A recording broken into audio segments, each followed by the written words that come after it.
आपका स्वागत है।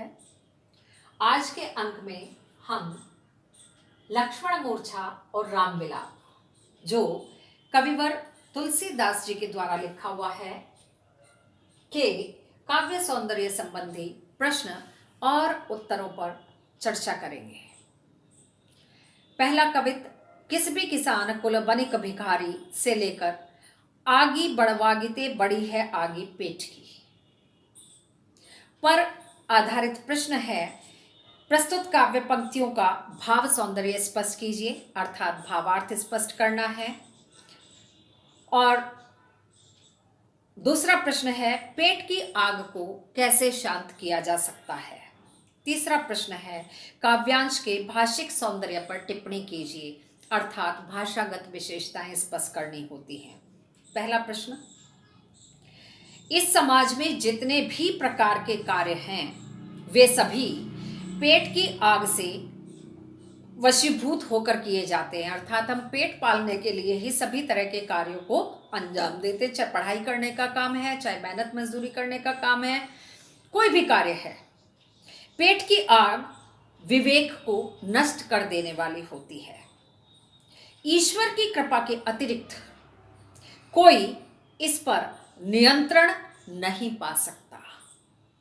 दूसरा प्रश्न, पेट की आग को कैसे शांत किया जा सकता है। पेट की आग भगवान श्री राम की कृपा के बिना नहीं बुझाई जा सकती, अर्थात राम की कृपा ही वह शीतल जल है जिसमें इस आग का शमन करने की सामर्थ्य होती है। और तीसरा प्रश्न है काव्यांश के भाषिक सौंदर्य पर टिप्पणी कीजिए। पेट की आग बुझाने के लिए मनुष्य द्वारा किए जाने वाले कार्यों का प्रभावपूर्ण वर्णन किया गया है। काव्यांश कवित्त छंद में लिखा गया है। ब्रज भाषा का माधुर्य घनीभूत है, विद्यमान है। किस भी किसान कुल चाकर चपल बेचत बेटा बेट की आदि में अनुप्रास अलंकार की छटा दर्शनीय होती है या विद्यमान है। दूसरा है खेती न किसान को भिखारी को न भीख से लेकर दुरित दहन देखी तुलसी हाहा करी पर आधारित पहला प्रश्न है किसान, व्यापारी, भिखारी और चाकर किस बात से परेशान हैं। किसान को खेती के अवसर नहीं मिलते, व्यापारी के पास व्यापार की कमी है, भिखारी को भीख नहीं मिलती और नौकर को नौकरी नहीं मिलती। सभी को खाने के लाले पड़े हुए हैं। पेट की आग बुझाने के लिए सभी परेशान हैं। वेदहु पुराण कहू से लेकर कृपा वेद पुराण कही लोकहु बिलोकियत साकरे सबे पे राम रावरे कृपा करी।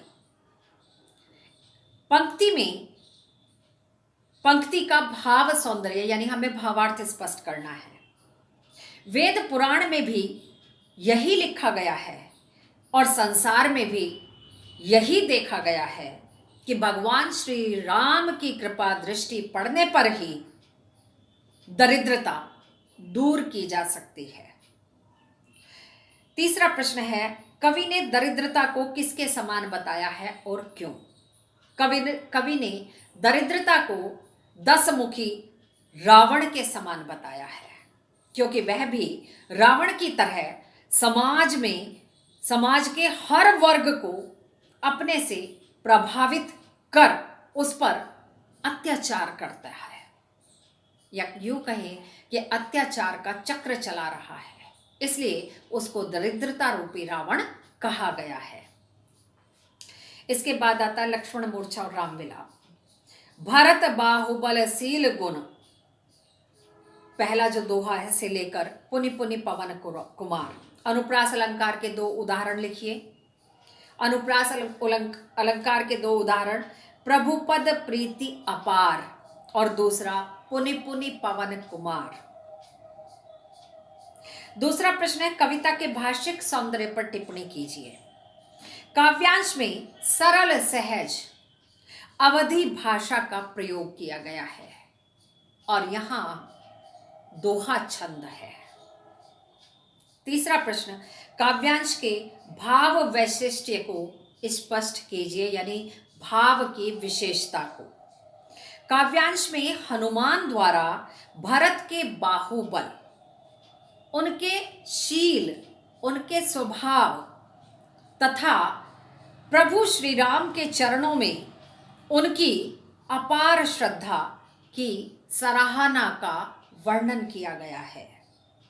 दूसरा काव्यांश सुतबित नारी भवन परिवारा से लेकर नारी हानि विशेष क्षति नाही पर आधारित प्रश्न। काव्यांश के भाव सौंदर्य पर प्रकाश डालिए।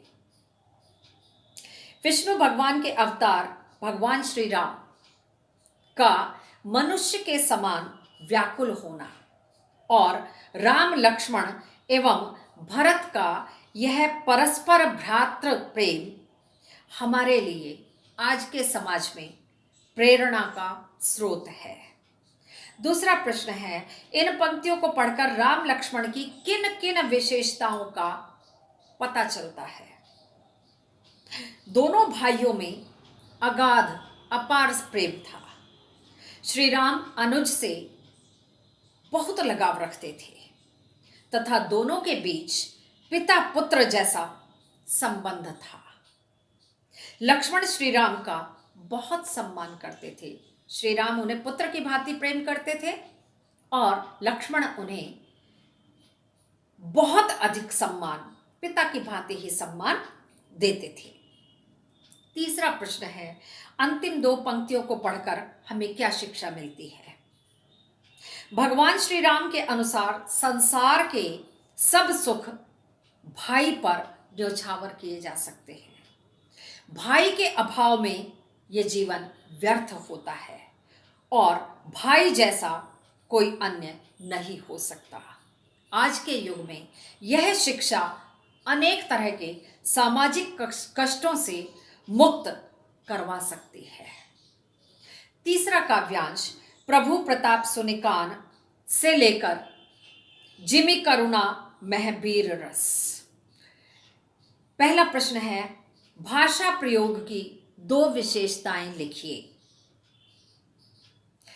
भाषा प्रयोग की निम्नलिखित दो विशेषताएं होंगी, सरस, सरल, सहज और मधुर अवधी भाषा का सुंदर प्रयोग किया गया है। और दूसरा लिखेंगे, भाषा में दृश्य बिंब साकार हो उठता है।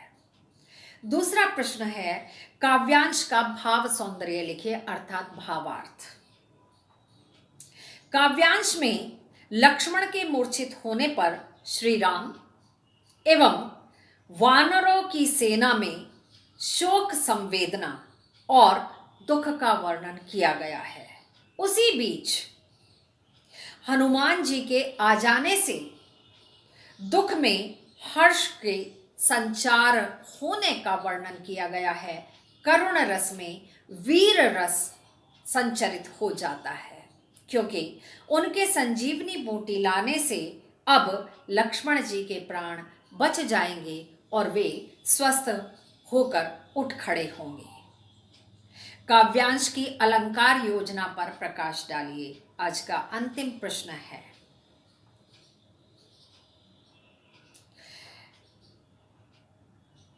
विकल भय वानर निकर में अनुप्रास अलंकार तथा आई गयऊ हनुमान जिमि करुणा महवीर रस में उत्प्रेक्षा अलंकार विद्यमान है। आज के अंक में यहीं तक, शेष अगले अंक में।